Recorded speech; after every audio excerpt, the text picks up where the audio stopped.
वकील अभिषेक मनु सिंघवी पर। सीजेआई चंद्रचूड़ ने दिखाई तल्खी। आर्टिकल 370 पर सिंघवी ने क्या दी थी दलील। सीजेआई डीवाई चंद्रचूड़ अपनी साफगोई के लिए मशहूर हैं। अपने कड़ों फैसलों के लिए भी वो मशहूर हैं। सुप्रीम कोर्ट में सीजेआई डीवाई चंद्रचूड़ की एक बार फिर से साफगोई दिखी। दरअसल सीजेआई के सामने आर्टिकल 370 और दिल्ली ऑर्डिनेंस को लेकर सुनवाई होनी थी। दिल्ली ऑर्डिनेंस केस में सीनियर वकील अभिषेक मनु सिंघवी दिल्ली सरकार की तरफ से दलीलें देने के लिए कोर्ट में थे। सिंघवी ने सीजेआई के सामने दलील दी कि वो आर्टिकल 370 की सुनवाई बाद में करे, उससे पहले वो दिल्ली ऑर्डिनेंस केस की सुनवाई करे। इसके लिए सिंघवी ने सीजेआई के सामने कई दलीलें भी दी, लेकिन सीजेआई पर उनकी दलीलों का कोई फर्क नहीं पड़ा। उन्होंने कहा कि सॉरी, मैं फैसला ले चुका हूँ। दरअसल सिंघवी ने सीजेआई के सामने दलील दी कि वो आर्टिकल 370 की सुनवाई कुछ दिनों के लिए टाल दें।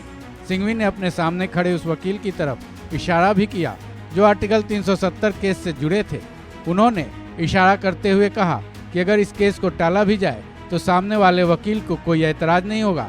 ऐसे में वो ये कहना चाहते थे कि केंद्र खुद ही नहीं चाहता कि आर्टिकल 370 पर जल्द सुनवाई हो।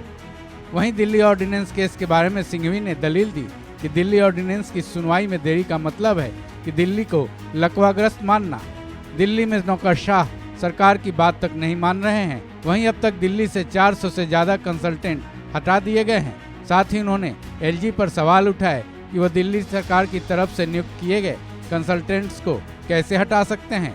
सीनियर लॉयर सिंघवी की सारी दलीलें सुनने के बाद सीजेआई ने उनको करारा जवाब दिया।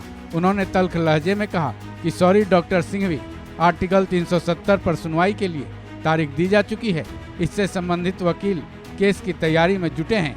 ऐसे में आर्टिकल 370 की सुनवाई की तारीख को बढ़ाना पूरी तरह से गलत होगा। फिर उन्होंने आगे कहा कि हम ये कह चुके हैं कि हम आर्टिकल 370 के केस को सुनने जा रहे हैं। ऐसे में अब अगर हम ही यही कहें कि आर्टिकल 370 केस की सुनवाई नहीं करेंगे तो इस बात का संदेश बेहद गलत जाएगा। ऐसे में हम ऐसा बिल्कुल नहीं करने जा रहे हैं। इस तरह सीजेआई ने सिंघवी को दो टूक कहा। फिर सिंघवी आगे कोई दलील नहीं दे पाए। इस तरह से सीजेआई ने अपने स्वभाव के अनुरूप एक बार फिर साबित किया कि चाहे कुछ भी हो जाए, कोर्ट में उनका काम पूरी तरह से निष्पक्ष और न्यायोचित होता है।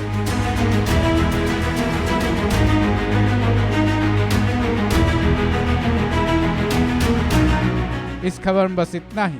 बाकी अपडेट्स के लिए जुड़े रहें वन इंडिया हिंदी के साथ।